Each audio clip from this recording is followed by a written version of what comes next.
This is the Humans of Gaming podcast, an open and honest conversation about games, life, and belief.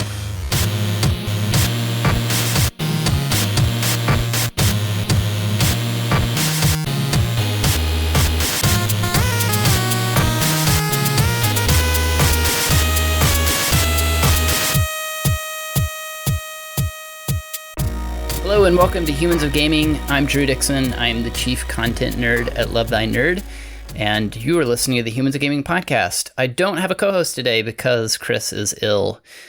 So sorry, Chris. Hope you get feeling better. But I do have a very special guest, and that's Paul Darvasi. Hey, Paul, how are you? Great. How are you? Doing great. It's a super busy week, but I try to remember that when you have a really busy week with like work and things like that, that means that like you're needed. So that's I suppose very good thought for a Monday morning. Yeah, I suppose that's a blessing in a way. So I'm feeling a little stretched then, but I'm making it. How about yourself? Yeah, I feel the same way. I'm working at capacity, definitely at my limit, but also very grateful to have all of these things to do. Yeah. Isn't that a weird balance that we face as human beings? I feel like what is that perfect balance? Because I think sometimes my wife and I talk about this a lot, and I'm always like, I need to do less. I need to have less projects and things. She always tells me, if you cut some of these projects out, you would just be miserable and you'd find something else, some other project, and it wouldn't be long before you fill in that space. So do you struggle with that? Yeah, I think we're cut from the same cloth. I'm somebody who really needs to keep busy, and I don't do well when I have downtime. I think I'm always looking for something to do or something to occupy me. So I definitely need to be busy. Yeah, for sure. Well, so frame for our listeners, because you've done a lot of really unique work, I would say, in the video game space and in the world, and all kinds you are into all kinds of nerdy things. So how would you, in a good way, here at Love Thy Nerd is a term of affection. So I would only interpret it that way. Okay, good. So yeah, how would you frame for our listeners kind of your work in games and technology? So yeah, it's an interesting space. I would consider living in the outer suburbs of the types of guests you would normally have on the show.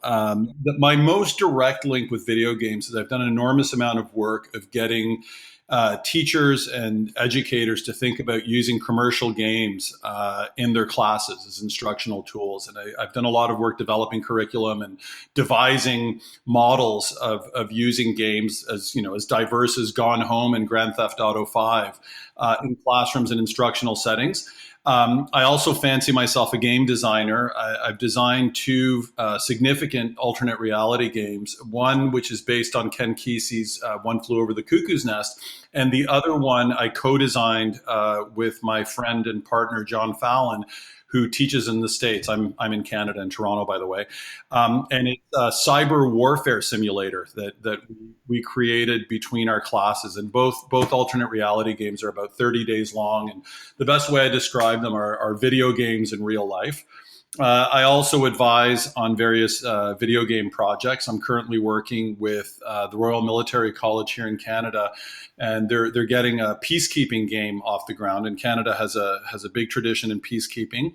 And I'm also a kind of what I like to call a hackademic. I'm almost finished my doctorate, and I've published some scholarly type stuff. I did some work for UNESCO where I wrote about how commercial video games can be used for peace education and conflict resolution. So I come at it from a few different directions. Yeah.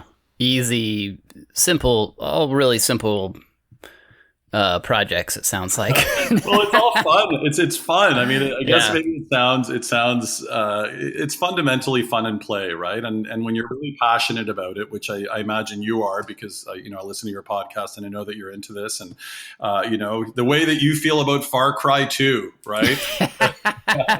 is I can extend that to so many elements of games and gaming. I'm also, I feel really passionate about changing education. I'm really dissatisfied with the state of education, and I see that games can provide some really interesting models to help us rethink what education might look like in the years to come, and make it a little bit more equitable and fun and interesting and engaging.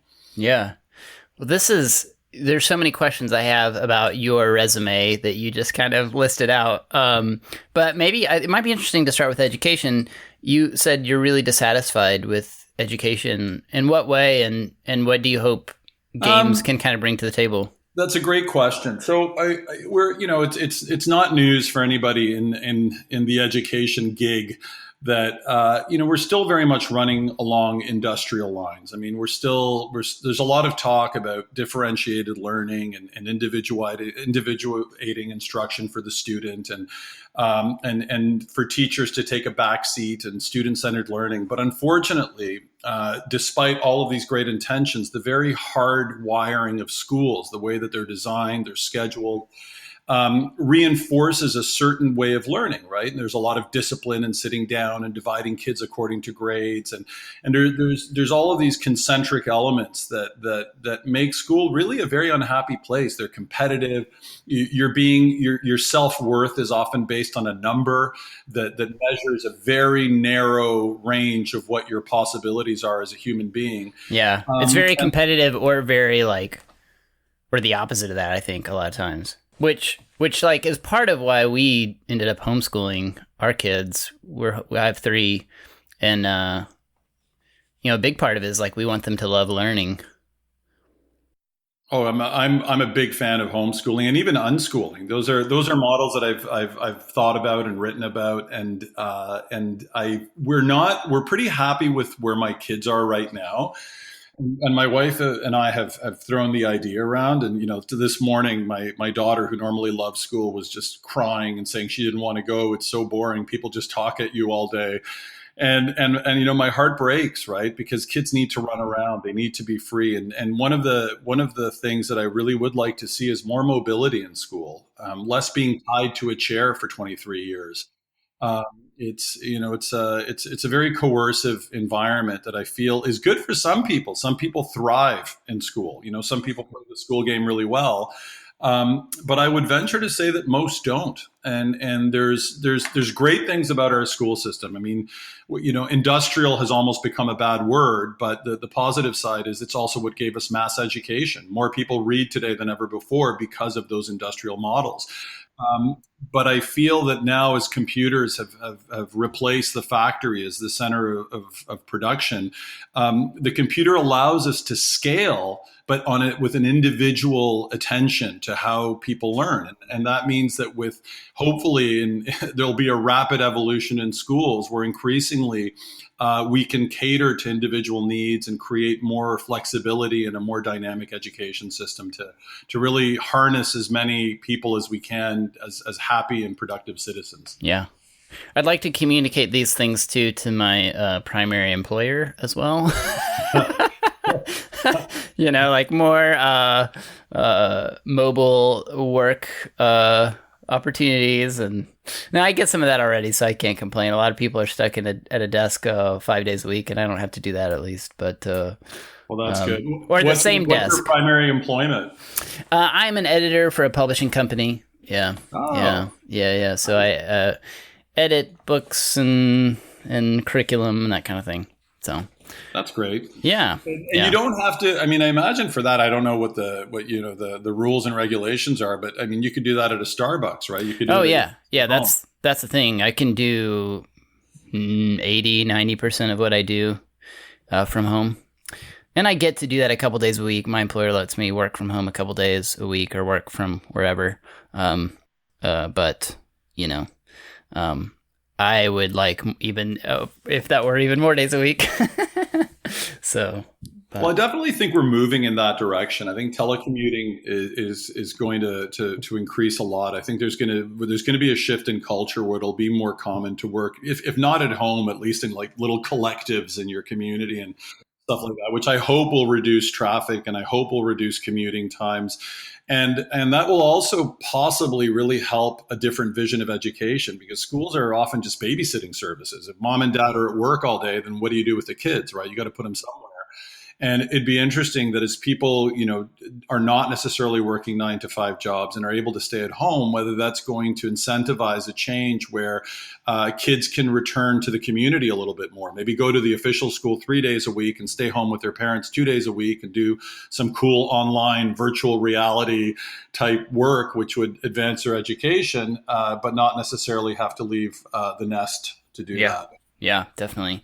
And you've done a lot of work in the realm of bringing like play and games into the education space. Is that something, I think it seems like obviously that's something you're passionate about.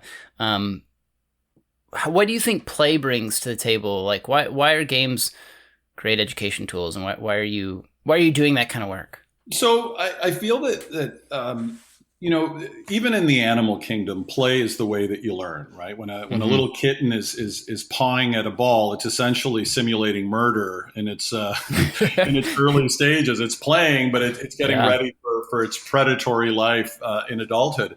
And I feel that when I watch my kids when they play, it's intense learning. They're almost in a zone, in that kind of flow zone when they're playing, but you can almost see all the different things that they're picking up along the way. And I think that it's a very fundamental way of human learning, and we're engaged by play. And unfortunately, beyond the early years, enlightened kindergarten programs and some early elementary programs will put an emphasis on play and recognize the value of play. But I think that gets lost when you start grinding out in the later grades, particularly in high school, and particularly in situations like much of the States where you're working towards standardized tests and trying to get into top schools. And that doesn't leave a lot of room for fun and play. And it becomes, a real grind, and not in the fun World of Warcraft sense of grind. And as a result, I feel that there's an opportunity now to reinvigorate these later classes with play by using more games, and in two significant ways, I would say. One is including games in classes, like using a video game as a type of text where you can develop some curriculum around it, but also looking at what makes video games so compelling. Why do kids spend hours and hours in these games, and how can we graft some of those elements and restructure our education systems to resemble some of the best qualities of some of the best games? And you mentioned earlier you've done some work about like bringing games into the class, even like commercial games into the classroom as learning tools. You mentioned Gone Home and GTA 5, which I'm really curious about. GTA 5 in particular. I'm sure you are. but what has been because it sounds like you've been an advocate for trying to bring that kind of learning into various educational spaces. How's that been received? Surprisingly, I have encountered very little resistance. I feel that I can really do a fairly good job of justifying it to the parents in my community. I've been at this school where I teach for a very long time, and I think that I have a strong enough reputation that they give me a certain amount of leeway. So I've built some capital up to get away with these. And once the models are implemented, it's clear to everybody that there's a lot of learning going on, but there seems to be a greater level of engagement in the way that you're learning. And I'm not for a second suggesting that video games should replace books or should be the exclusive magic bullet, but I do feel that it's a very important tool to add to our educational repertoire. I think that there are kids out there who don't like games. That's a reality, and so there's no one way to teach that's going to solve all of our problems. But I feel the more ways that you attack the problem, the more likely you're going to have a chance for a kid to connect in the particular way that you're teaching. So I'm very selective. I've helped other teachers incorporate games as well. I've done Minecraft stuff. I've done Rome Total War, What Remains of Edith Finch, Gone Home, a few other games, Her Story. That's a great one. I talked about it in class today. Actually, we were talking about nonlinear narrative, and I mentioned it as a great example.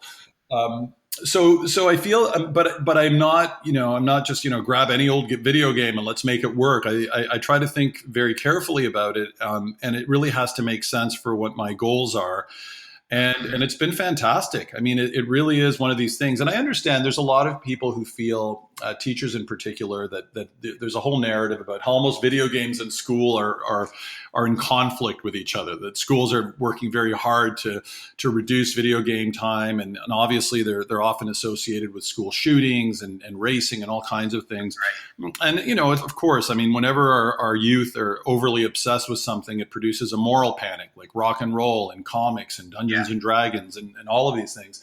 But I can assure you that once you kind of break the seal and take the plunge, it's an incredibly effective educational tool. And no teacher would argue that the best way to learn is by doing. And if you think about it, most books, and I'm a literature teacher, so I worship at the altar of the written word. I would never put books behind anything, but many textbooks, for example, deal with concepts in the abstract. You learn math usually abstracted from its practical implementation. And what games do really well is they're fundamentally can be used as simulations, and you learn by doing. So and there's many opportunities, both as games become more diverse and there's going to be more opportunities for simulation, to actually create fields and environments where people can enact the learning. They can actually do inside of that space, as opposed to learning and memorizing, and a nice combination of both, I think, would be effective. Yeah. I think we let the greatest, for lack of a better word, like the greatest sins that we see in the space of video gaming, color our thinking about them way too often, Like, there is a problem in our culture of overuse. There's people who play video games probably more than is healthy, and there is a problem with overabundance of violent content in video games. I don't know what kind of problem that is, but it is something that we should be aware of. Absolutely. But then we let those things say oh, well, these clearly don't have a place in our schools. When in reality, there's this amazing diversity of games that you mentioned, like Her Story or Gone Home, that are, those are both just really great stories that are told in a way that's incredibly unique, because they're interactive, in ways that people really hadn't to that point experienced in that way. And so I think they have the chance to grab a student that maybe doesn't want to sit down and probably never will actually sit down and read Moby Dick or something like that, Right. That's you nailed it, because every English teacher will agree with me that there's so much theater going on. I mean, we pretend the kids are reading the books, the kids pretend they're reading the books, and then we're teaching about books that, fundamentally very few people are reading. And I would not raise the white flag on that. I think we have to rethink a little bit about the kinds of books that we get our students to read and the strategies that we use to get them to read. But I'll tell you, when I use a game like Edith Finch in my class, everybody plays it, and there's an incredibly rich narrative to work with. And then so finally, when they're doing assignments and having discussions, it's actually based on something that they've wholly experienced, as opposed to this kind of theater where they pretend that they've read it, or they pretend because they've read online summaries or any number of strategies that have been going on since way before the internet. That we're actually talking about something real when we're discussing a game. So it's a nice way to study narrative by looking at alternative forms of storytelling. Yeah, for sure. Yeah, and we've had Ian Dallas on this podcast before to talk about Edith Finch, and it's a super powerful game in that regard. I think there's just a lot of layers to that narrative that I think a lot of people don't realize that kind of content's out there in the video game space to be learned from. I do want to ask about GTA 5. Sure. Grand Theft Auto 5, because we talked about earlier about the moral panic that our culture has sometimes, a lot of times, about video games, and that's Grand Theft Auto is at the very center. Anytime that comes up, that's the game, right? That everyone's worried about because of some of the things you can do in it. How did you use GTA 5 in the classroom? So this is a great topic, one of my favorites. It's the subject of my doctoral research. So that's what incentivized my initially jumping into this. And the temptation is, okay, this guy just wants to use the most controversial game in the classroom because it's going to be the shock value and that type of thing. But there's actually a very good reason for it, and a few actually. One is, as you probably know, it's the third best-selling game of all time. I think it's over, it's veering on 120 million copies sold. And most of the consumers, which will be a surprise to no one, are adolescent boys. Primarily, there's not a lot of statistics out on it, but primarily white adolescent boys. So we have 120 million copies of this game circulating. And that's, and online can mean even more. And there could be pirate copies and this kind of thing that are influencing the way young men are thinking about women and race and all kinds of things in a very powerful and compelling environment. And GTA 5 is not a game that is easily dismissed because, on one hand, people that don't know the game could write it off as mindless misogyny and violence. But I kind of did that. Not like necessarily mindless violence. Because, I think it's important to recognize that GTA 5 is super fun to play. I'll get in trouble with some people for saying that, but it is a really well-designed game, and I think it's important to recognize it at the front end. But I do remember when it first came out, that was a big discussion. Is everybody was, you had kind of two camps. You had the camp that was, this is just a super fun game, and if you think otherwise, you need to chill out. And then there was the other camp that's okay, yeah, sure, it's super fun, but it's kind of blatantly misogynistic and racist, right? Right. But what's really fascinating about it, though, is that the whole game is ironic, right? So when it's playing these kind of hyperbolic stereotypes of black gangsters, what it's essentially doing is, this is how American media portrays black gangsters. Isn't it ridiculous? Right. But the problem is that goes over a lot of people's heads.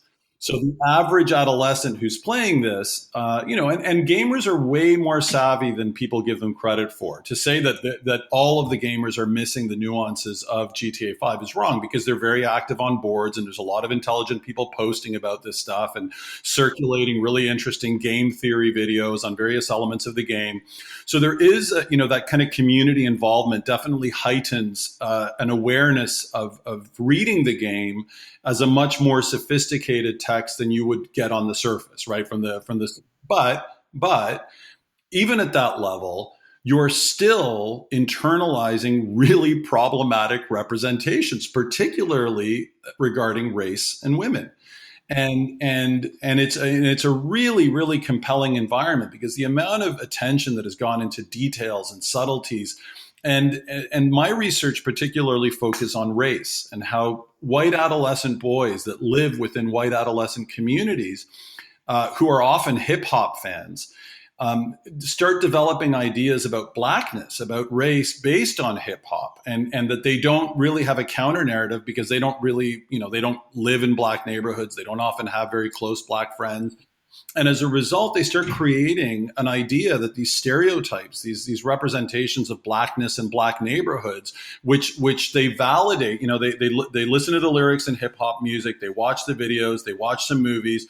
And then because GTA 5 deliberately references those videos, that music, to construct this kind of media representation of blackness in their game, young male adolescents validate that as authentic, right? They're like, oh yeah, this is, and the GTA 5 people are brilliant, because they deliberately don't turn Los Angeles into Los Angeles and Los Santos in GTA 5.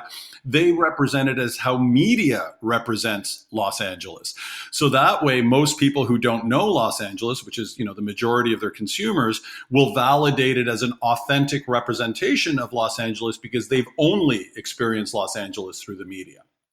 So my point in all of this is, so we have, hundreds of millions of young men entering this space and dealing with, very potentially problematic engagements with potentially problematic representations, and we have no clue how it's affecting them. And we give them absolutely no critical apparatus by which to process what's going on. So we've essentially, and I can tell you because I've done the research, there's absolutely nothing going on in terms of seeing any kinds of tests. I mean, there's some very sideways kind of, video games and racism research that is not really, very profound, but virtually nothing on GTA 5, considering that, some scholars have called it a cornerstone of youth culture. So that's fascinating because, I mean, there's all kinds of studies like that about film and television, I think, about representation and how those kinds of things affect people. But here GTA 5 is one of the most popular games ever created that millions upon millions of people are playing regularly, and we don't really know how it's affecting how we think about things like people of the opposite sex or race. Like that's right. It's funny you wouldn't, because we're conditioned to think about games as sort of trivial or whatever, but gosh, there really should be, that's investigation of that. Yeah. Because it's such a huge force. It's a force, right? And it could be for better or for worse, because one thing I do know from research is sometimes what you think is going on is not what's going on, right? And so, but I'm a teacher first and a researcher second. So the research is really interesting to me. But what I felt was even more important is, so if I have a group of white adolescents who don't have a lot of exposure to a lived racial difference, right? They don't live in Black neighborhoods. They don't have Black friends. And the most significant exposure they have to race are through hip hop and in GTA 5. I feel that, this is a great place to meet them to talk about race. And so the way that I used it, I mean, I looked at gender as well. I looked at a few things, but my focus eventually became on race, is to basically say, give them articles that talk about how race is represented, have them go home and play the game, come back and have discussions. What did you do? Who did you play? Why did you do this? Did you think of it this way? What could this mean? And they're so engaged because they're talking about a game that they absolutely love. But there were literally some transformative experiences where kids that had been absolutely blind to the assumptions that they had made about race and the realities of, for things like Black lives and Blackness and the nuances that they missed, because they've only been living in a media bubble that represents a very narrow view of Blackness. So I feel that it's instead of running away from games like that, schools really have an obligation to provide the media literacy to have kids think about those games. And the way that you can do it practically, because believe me, you're not going to get GTA 5 into too many schools. I had to jump a bunch of hoops and really, massage a whole bunch of people to make sure that, I was able to do this. But if you do run some kind of a class or as an opportunity to think critically about media, you can offer the option, let's look at how race is represented in film, television, and video games. If you happen to already have played GTA 5, talk to me about what you're seeing, what that means. Give them some readings to think about how race is represented and how to think about race through a critical lens. And also to unpack whiteness, right? Like, what does it mean to be white? What are the implicit privileges to be white? How do the and the video game world is a very white space, right? It's very dominated by white males. It's kind of it privileges the white worldview in ways that are very subtle, and all of that kind of critical thinking really prepares our kids not just for GTA 5, but for a larger understanding of how to encounter media in a critical and responsible way. Yeah, that's great. I think that's a big part of what we're trying. I don't know how well we do, but we're trying to do with Love Thy Nerd is that we feel this need to help people be more thoughtful about nerd culture, all these things nerd culture is such a big deal right now with, not just things like GTA, but the Marvel universe and, all these things board games are growing like crazy right now. All these spaces are spaces that I don't think we're thinking not a lot of efforts being given to think about them critically or thoughtfully. Like, how is this affecting how I see the world? And is it affecting how I see the world in some specific way? But, having a greater awareness about those things, I think, is incredibly valuable. So I applaud the work you're doing, for sure. Well, thank you. And I think I'm often skeptical, right? I really, my dedication to really want to make education a better place, high hopes, right? It really, I think, a fundamental, if you really want to see change, you really have to come up with stuff that works. And if it doesn't work, you shouldn't pretend that it does, because that's not going to get anybody anywhere. And what really surprised me, which is often a shock to me, is that it worked really well. That not only were the kids having amazing discussions around the game and around other games that I've used, but through the more researchy stuff, where I definitely measured changes and that type of things, there were some remarkable transformations in worldview based on that experience and their investment in that experience. Well, I do want to get to your kind of personal background, but one last kind of question about the work that you do. I think we probably have a handful of listeners who don't actually know. I mean, like, we throw this word around a lot, but what is an alternate reality game? And maybe talk a little about the work you've done there. Sure. Well, it's funny, when I designed my first alternate reality game, I didn't know what an alternate reality game was either. You're like, oh, I did that. There you go. I made one. Didn't realize that's what it was. Yeah, that's right. I was desperately looking for some label for what had happened and encountered that. I think that the premise was I'd done a master's in education and technology, and I ran into a phrase at the end of one of these scholarly articles that said, don't just think about putting video games in your class, think about turning your class into a video game. And I was like, wow, what a fascinating concept. But at the time, I couldn't really find any models or anybody to turn to. So it kind of germinated in the back of my mind. And it just happened, it's a really long story, but in a nutshell, it was the end of the year. I was teaching seniors. I knew they weren't going to be engaged. I had to teach One Flew Over the Cuckoo's Nest. And through a series of, strange thoughts, I thought, why don't I turn this whole thing into a game? And the thing is a bit of a social critique too, because I realized that the way that Ken Kesey describes Nurse Ratchet's ward in the asylum really kind of resembles school. So I thought, there's a very blurry line between this asylum and the school. Oh, so it wouldn't really take a lot to turn the school into the asylum. And what I did is I basically sprung it on the kids. I out of nowhere, all of a sudden, there were propaganda videos, and they were being sent on secret missions, and they were earning points instead of grades. And I made everything relevant to the text. And in a sense, for your listeners, it creates, it's almost like a bit of theater, not a lot, taking video game elements like levels and points and achievements and all those elements, but also almost running class like a story, where they were no longer in a class. They were patients in an asylum, and they didn't have to role play. They just had to respond to the various situations they were being put into. There was this tyrannical nurse. And in the end, what was fascinating about it is that and this is all very inadvertent. The first time I ran it, I was making it up as I went along, and it was an incredibly stressful and emotionally taxing thing to do. But over the several years that I ran it, I better designed it and refined it. And what I realized, what emerged, was that while it was in some ways parodying or amplifying the absolutely worst parts of education, like uniformity and authority and coercion and humiliation, it was simultaneously kind of pointing to a vision of education where basically you had the freedom to do what you wanted. You could select your missions, you could do work on your own time. It was fun, it was subversive, it was playful, it had an economy. The game was run at the end of the year, where they feel this God-given right to do nothing, where they've gotten accepted into college.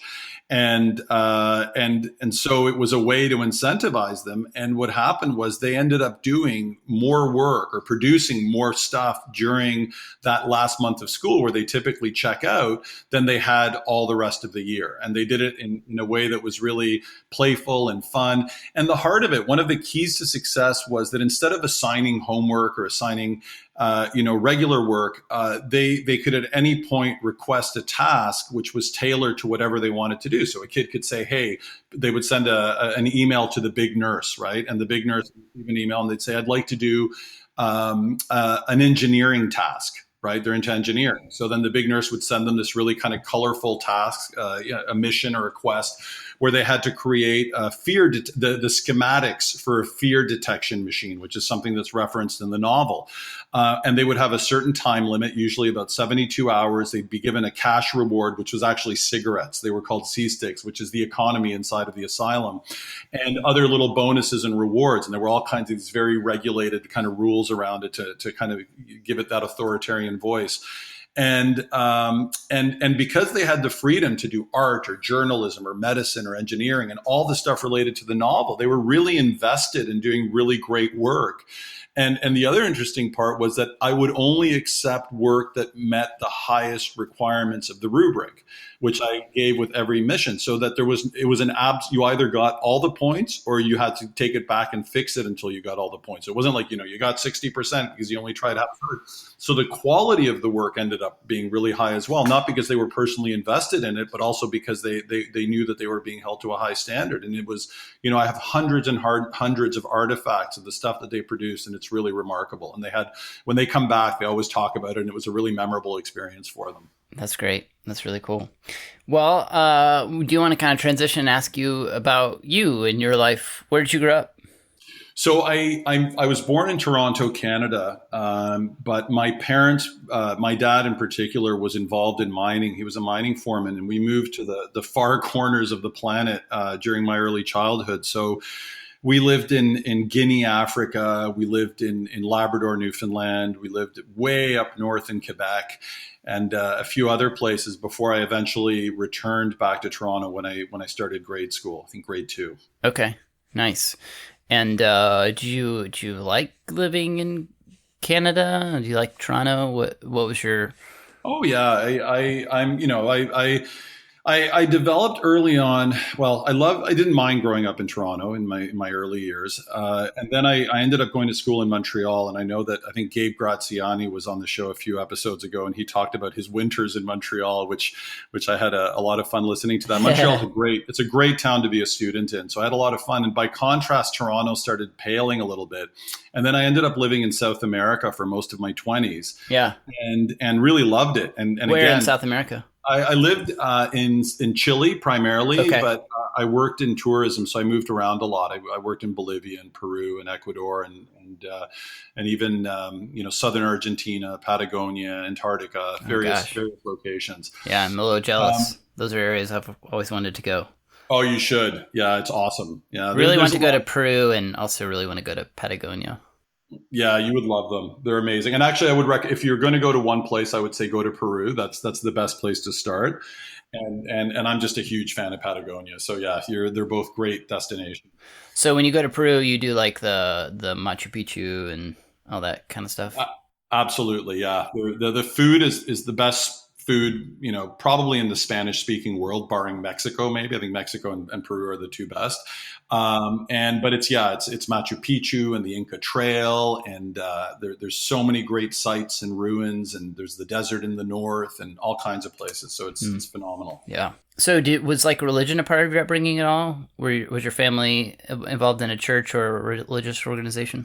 So it's a really strange story. So my parents were Chilean immigrants. Oh, okay. Is that why you ended up back there for a while? Was that oddly enough? No, okay. It was a weird coincidence where a woman that I was dating at the time got a job in Chile, and I followed her. It probably was the reason that I stayed as long as I did, because I grew up speaking Spanish. So as a result, it made it easier for me to adapt to life in the Southern Cone. But I maybe had some curiosity too about your parents and their. Was that part of it? I kind of wanted to go to South Korea to teach English. That was kind of my goal. And then I got sideswiped, and I thought, okay, well, I'll just kind of stay with her for a year, convince her to leave, and we'll leave. I wasn't terribly curious. I had enough connection with the community, and I'd gone on several kind of family trips. But what's really interesting is that Chile is arguably one of the most Catholic countries in the world. Ireland and Chile were the last two countries in the world to make divorce illegal, for example. It's a country that's largely run by the church. So what's really weird is that my parents are absolutely devoid of religion. So I grew up in this weird thing where I was in these small mining towns around the world. So I had no context, for, a community of people that went to a church or anything like that. My dad, although he was born in Chile, has essentially European parents, and his mother was French, and his dad was completely atheistic. So he grew up with no religion in his life, and was certainly, never got brought into the church while he was in Chile. And my mom, who is more legitimately Chilean than my dad, had a terrible experience in an Ursuline girls' school when she was a kid, and just basically completely which is a Catholic girls' school. Yeah, it's a Catholic girls' school, exactly. And when she was young, and just basically turned her back on religion completely. And so it was something that was absolutely never discussed in my home. Nothing. I knew absolutely nothing about religion, and had no exposure to it because of the types of mining communities that we lived in. So what was fascinating is, I think that my first religion, if anything, is that I was in one of these small towns in northern Quebec, and it was really, it was way up north, and it makes the winters in Montreal just seem balmy, right? It was, yeah. You'd have to exit your house from the second floor because the snow went all the way up to the top. Oh, right? Gosh, yeah. And what happened was I was, my parents would let me wander around aimlessly when I was 5 or 6 years old. And there was my neighbors had thrown out a box of books and magazines, and I dug through them to see if there was anything interesting. And I found this kind of half comic book when I was 6 years old of Greek mythology. And it's my first exposure. I didn't have TV. I didn't have much of anything because there was nothing up there. And so I started looking through this book, and I became obsessed with it. So I guess it's fair to say that my first religion was paganism. Sure. Yeah. Zeus and Minerva and all of these things, right? I was obsessed with them, and I knew all the stories. And at the time, of course, I didn't see it as a form of belief, but it was an exposure to something larger than me. And I had really no knowledge of the church. And then what happened was we eventually moved back to Toronto. And after, I went into I was in public school, and a weird set of coincidences brought me to a Bible club that had been started in my neighborhood by a really nice man. And the incentive to go was because I'd heard from the network of kids that there was free food to be had there on a Friday afternoon. And this was when again? What age? Sorry. In Toronto. And I was at this time probably close to 8 or 9 years old. And it was really informal, and we would sing religious songs, and he'd give us kind of prizes for memorizing verses from the Bible. And I at that point in my life, I took Jesus into my heart and really, found something that I think that I'd been kind of quietly looking for. And it really made a lot of sense to me at the time. And it really was interesting because it never really played out as a church thing. It only played out as this, this man's kind of informal gatherings with the kids in the neighborhood, and it was fun. And, we'd go on trips to the zoo. So it was like a Bible club, but without any real pressure to go to a formal church or a formal church setting. And as a result of that, the 4 friends, in particular, my brother and my best friend and his brother, the 4 of us made a decision one day in the schoolyard that we would switch to Catholic school, the Catholic school up the street. Yeah. Because you had made this decision, you'd asked Jesus. Was that connected to it? Yeah, okay. Because we felt that there was, I lived in a neighborhood that's had some pretty rough sectors, and our school was, definitely inclined to fighting and that kind of thing. And we just kind of wanted to get away from that, and also felt that it made more sense for us to go. We had this kind of idyllic vision of Catholic school being all these great God-fearing people, which ended up being close to exactly the opposite of what we got there. But we made, it was a really kind of, I remember, we were young, and we just sat around and had a meeting and decided we were going to convince our parents. And I wasn't even baptized, right? So I had to get into Catholic school. I had to convince my mom to get me baptized. My mom, went along with it, and she did what she had to do. She was never, she was very open to my following whatever path I wanted. Yeah, I was going to ask about that. So I guess it didn't bother them that you were going to this like Bible club thing. Prior? No, not at all. No, my mom wasn't practicing, but she wasn't, she has her relationship with the church, but she would never impose that on me. And she never did. And I should say that my parents were divorced when we lived in that mining town. I think it may have driven them to divorce.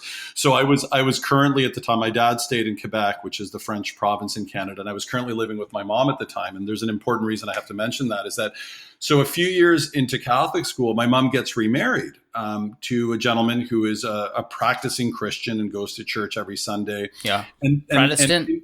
Pardon me? Hey, he was Protestant or No, Catholic. Okay, he's Catholic Roman Catholic. All of this is playing out in a Roman Catholic scheme, and then so what happened was that he started forcing us to go to church, and through my whole kind of process, nobody had ever forced me to do anything. I had been willingly part of this belief system that I bought. Willingly subjected yourself to Catholic school. Well, that's it, right? Exactly. And even the Catholic school was pretty light. I mean, we had to take a few religion classes and that type of thing. We do prayers in the morning, which we wouldn't in public school. But it was, I remember deliberately being, the kinds of things that scare you. Before I started Catholic school, I was panicking because I didn't know if I would be doing the sign of the cross properly. I didn't know if there was a certain way of doing it, then everybody would see me as this outsider, and it was definitely a concern for me. Yeah, I remember going to mass with some friends, like when I was in like middle school, high school, and being nervous that I didn't know the like lingo and stuff. So I can relate. Yeah, that's the thing, right? They know all the responses, and it was all new to me, and especially because my the trajectory of my faith at the time had not included the formal religious aspect, the formal church aspect. And what happened, weirdly enough, is both the dawn of adolescence and all the kind of skepticism and rebellion that comes with it, and the kind of increasing dislike for being coerced into going to church every Sunday kind of distanced me from religion and eventually turned me away from it. Not religion, but Catholicism and Christianity. And through my high school and university years, one thing that I was always interested in is the Bible. I'd always had an interest in the Bible. And it became less of a religious text for me and more of a literary text. And because I eventually studied literature, knowing about the Greek gods and all the classical mythology as well as the Bible was really useful. But what I retained from all of that is an open mind and a deep sense of spirituality that has never found a home, and that's why I would classify myself as a hopeful agnostic. I see that I'm always very, when people are very quick to dismiss religion, I say, look, don't let the human institutions get in the way of the messages that lie underneath. Right, because there's a lot more going on, I think, in any religious practice than we often see. There's a lot of depth and a lot of beauty to all of these different faiths, and that I'm not one to dismiss any of them. I'm really curious about all of them, and I still, I'm always looking and thinking, and I think in many ways I switched to literature as a way to connect with the universe and a way to think about things on a larger scale. And I feel that I'm somebody who's always going to be searching and keeping an open mind about the possibilities. I don't close my mind to anything. But I do, my skepticism lies in the fact that that we manifest our ideas of things that are so much greater than us in very human ways. And sometimes those human ways can limit our view of the possibilities that lie, latent in the universe or whatever, whether it's by design or not. I cannot conclusively say whether it is or it isn't. I'm also interested in the idea that we may be living in a simulation. Yeah, well, that's so fascinating. Yeah, I think, as a Christian, I can honestly say, like, that's something that I think is like problematic, I would say, about the way people sometimes read the Bible is that, like, and I'm one of those, I don't know, some people think it's crazy. I'm one of those crazy people that do think that it's an inspired text, but it is also very human. Like, it is a very human book. Like, the fingerprints of human beings are all over it. And I think we would read it even Christians would benefit a lot from realizing that as they read it. It would benefit them more, I think, in a way. So it's interesting that you brought that up. It's funny when you say that. It's almost that the book inheres the duality of Christ. Because the way you're describing, by inspired, you mean that it retains kind of not just the human fingerprints, but that kind of breath of divine inspiration, right? It's kind of that meeting point between the divine and the human, and which very much I think characterizes kind of Christ's role in Christianity. And I would never dismiss the inspirational aspect of it. In fact, I think that the barrier with the Bible is really the language, the fact that we're reading it in translation. And I'm convinced that if we were able to read it in its original language, there are all kinds of little nuances that would pop up that would really show you how divinely inspired it may very well be. Yeah. I tried to do that. I've actually been to seminary, and I studied Greek and Hebrew. Wow. Did a lot of Greek and got really good at it for a while, to where I could read the Greek New Testament. Hebrew never clicked with me in the same way, but it is a game changer, I will say. When you can read the text in its original language, is sort of a game changer for understanding. Also, just like making it, I think it's a really important thing for modern day Christians to try to like do the best we can. I mean, we can't do this completely, but do the best we can to get in the mindset of a, like if you're reading the New Testament, get in the mindset of a first century reader in, right, Philippi or in Rome or something like that, or Corinth. You're right, exactly. Yeah. And I think sadly, a lot of the times the way we read the Bible as Westerners is like, give me some platitudes. Just give me like a quippy one-liner that I can hold on to this week, which I'm not saying that's completely wrong or something, or that there's no value in those quippy one-liners. I think a lot of people find benefit from it, but well, that's the beauty of the book, right? That it services a whole range of audiences. In the sense that if you're a super intellectual theologian, you're going to find nourishment. And if you're just somebody that goes to church to get a very quick guideline as to your behavior that week, you also get that as well. Yeah. Right. Yeah. You described yourself as a hopeful agnostic. I'm curious if you could answer, like, what keeps you hopeful? So what I feel is that I'm very suspicious of the coherence of our lives, right? Things seem to be, it could very well be a big, biological accident or a chemical that has brought us on this planet and triggered, evolution and all these types of things. But I feel that there's something so coherent about the way that my life is played out. I mean, I'm stuck in my body. I'm stuck in my view. It's all I can attest to. That I can't help but think there may be some design there, right? And I think it's hard to get away from that. So that's the hopefulness of my agnosticism.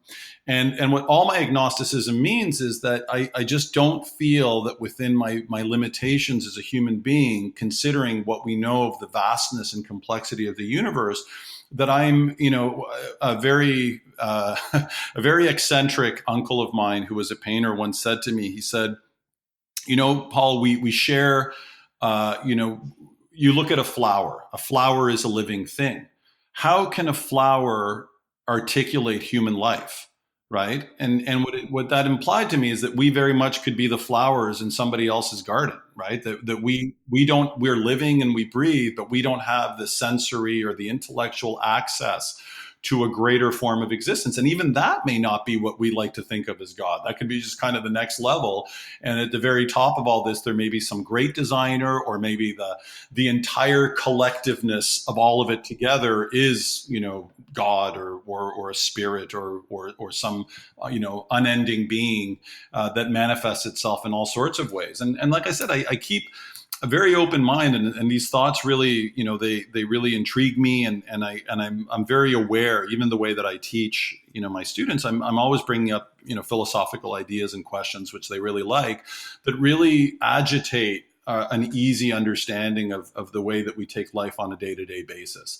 And I'm generally optimistic. It's hard to be optimistic these days, but I am, and I feel that there's a lot of beauty in the world, and we tend to lose sight of that, and it's important to remember that. but so I guess that accounts for my hopeful agnosticism. Yeah. Yeah, I gotcha. And you mentioned earlier you're married, you have kids? I am, yeah. I'm married and I have kids. How long have you And, been married, and how old are your kids? So I've been married I've been with my wife for 18 years, but we've been married for 9, Yeah. and she is fully secular. That's a good spell.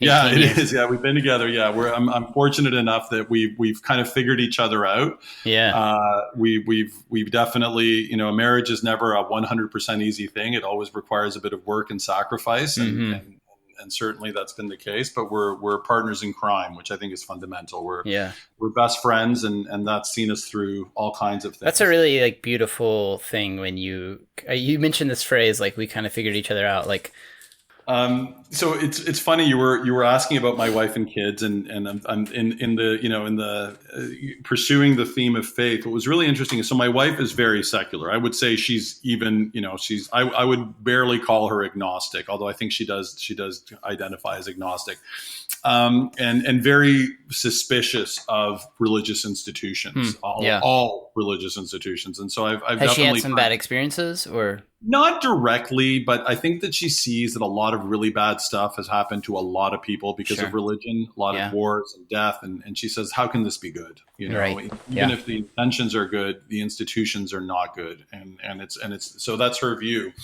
But where I really felt the absence of formal religion in my life, and really the yearning to have faith, was when, my kids first encountered, my oldest son, my son in particular, first encountered the idea of death. When, that moment when a kid, how old are your kids, Drew?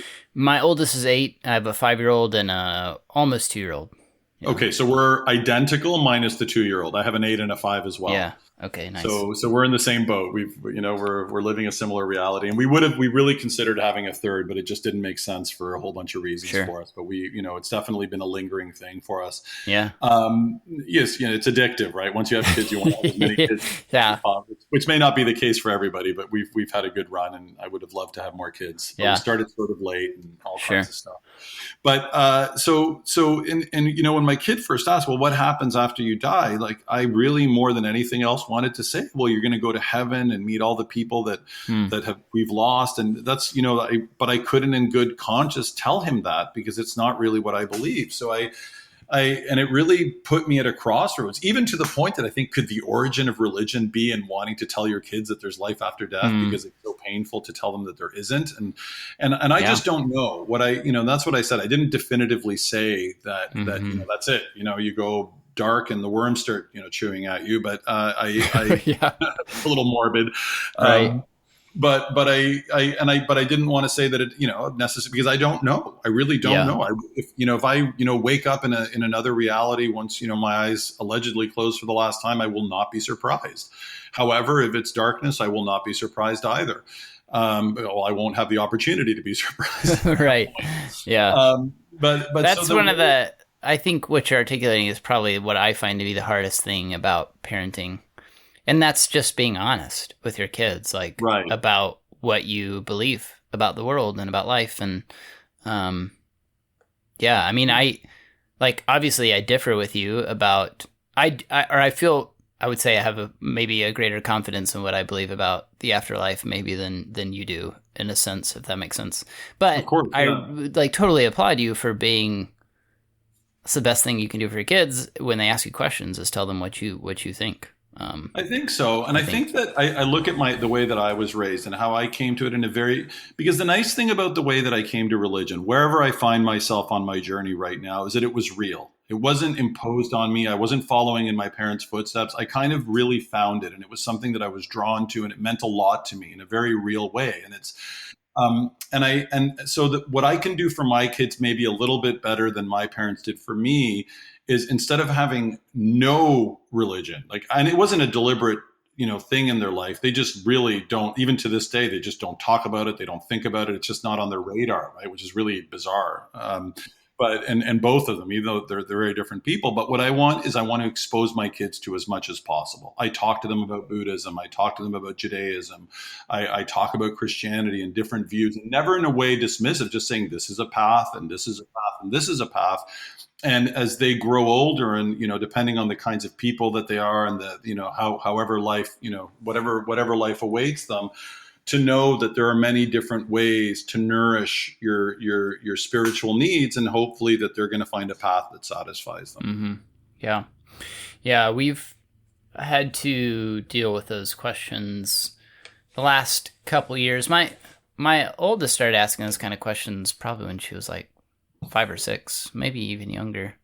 But for about a year ago, it was just like a constant thing with her of like asking questions about heaven and what happens when people die and those kinds of things. And I will say, like, I feel fortunate in that regard of like that my Christian faith gives me a very hopeful answer about that.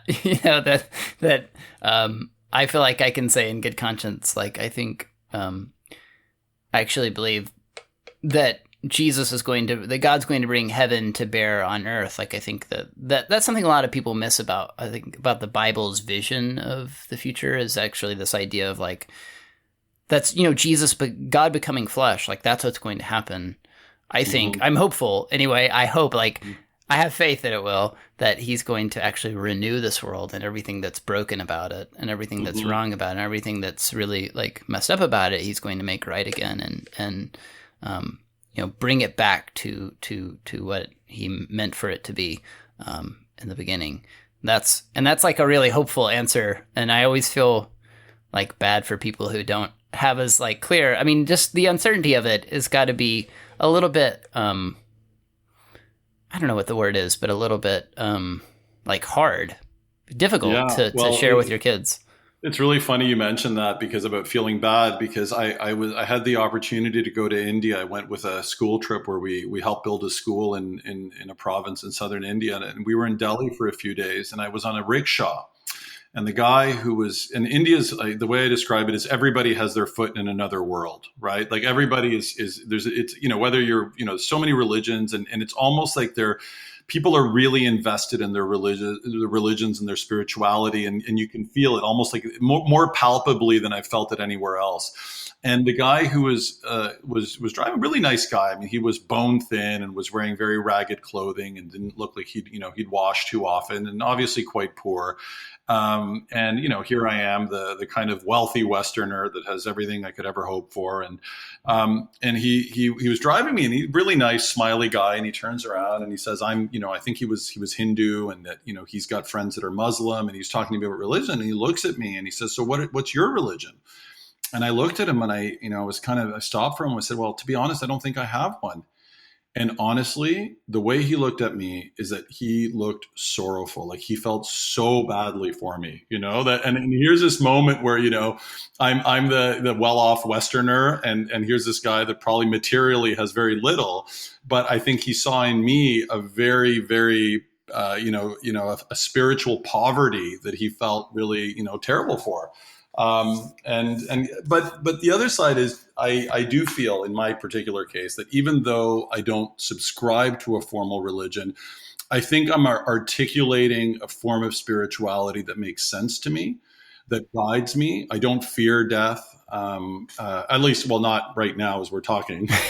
I'm sure, give it some time. Okay. I'm sure under certain circumstances, I might have that fear.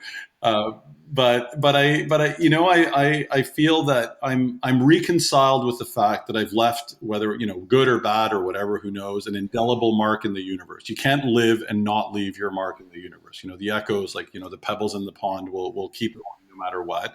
That I've left an impression on those around me that will hopefully kind of keep moving through time to some degree. But ultimately, and when it's my time to pass, I worry more about those I leave behind, as I think many of us do, than ourselves, right? And if it is, I'm confident that if God is the God that you worship, and that I'm confident that a being that is that good will forgive me for not going to church if he knows my heart, or it knows my heart, or they know my heart, right? And I feel that I don't necessarily have to subscribe to very earthly rituals in order to be accepted into a higher order. You know, I've tried to live my life in a good way. I've tried not to harm people. I'm fallible like anybody else, and have tried to contest or contend with that fallibility in the best way possible. And I think that, you know, I was actually talking about this with my wife the other night, that in the end, I feel that if that is kind of what's awaiting on the other side, I think that I will hopefully, in a religion that's based on forgiveness, be forgiven for not having played exactly by the rules, because fundamentally I've tried to be honest with myself, you know, and I would love to be in a situation where I could have absolute faith, or even a wavering faith in something bigger than me, but it's just not genuine to what I genuinely feel, or what's in my heart at this moment. But what I do feel is that there is more going on than meets the eye, and I'm trying to get sort of glimpses of that in various different ways and through various different channels. Yeah, gotcha. Well, this has been great, man. I've really enjoyed chatting with you and hearing your perspective and all I wish we had to have you on another time, because I have so many questions about the work that you do in education and gaming and alternate reality. Like we could have a whole other discussion about that for sure. But I'd be honored. It was so great to talk to you. You've made me think about a lot of things that I haven't thought about in a while. So that's been really great. Well, that's always we get that a lot, and I'm always glad to hear it. So yeah, cheers. Where can people find you on the online? So I have a slightly neglected blog site, but that has some interesting stuff in terms of what I do, called ludiclearning.org. Okay.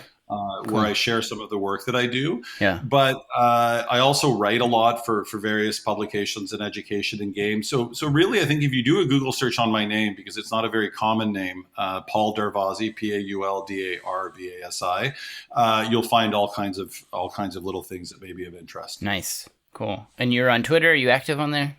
I am. Sorry, I should have mentioned that. Yeah, I'm very active on Twitter. Cool. Yeah. So it's just at Paul Darvasi. Super That's easy. Right. You can follow me on Twitter. I'm DrewDixon82.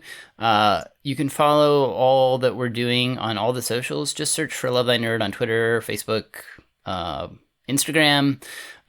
There's also a Facebook community that we have. It's just called Love Thy Nerd Community, and it's on Facebook. So just search for Love Thy Nerd Community. When you're on Facebook, you're going to want to like our page, the Love Thy Nerd page, and then request to join our community. And once we have ensured that you're not a robot, we'll let you in. And sorry, robots. Yeah, I think that's about it. We have a whole podcast network. Go check out Free Play and The Pull List. The Pull List is our comic podcast. Free Play gets into all areas of nerd culture and is super fun to listen to. Go check out lovethynerd.com for more articles, content about nerd culture and why it matters. Yeah, that's about it. Thanks again, Paul. This was awesome. Yeah, it was a real pleasure. I really appreciate you having me on the show. For sure. Thank you very much.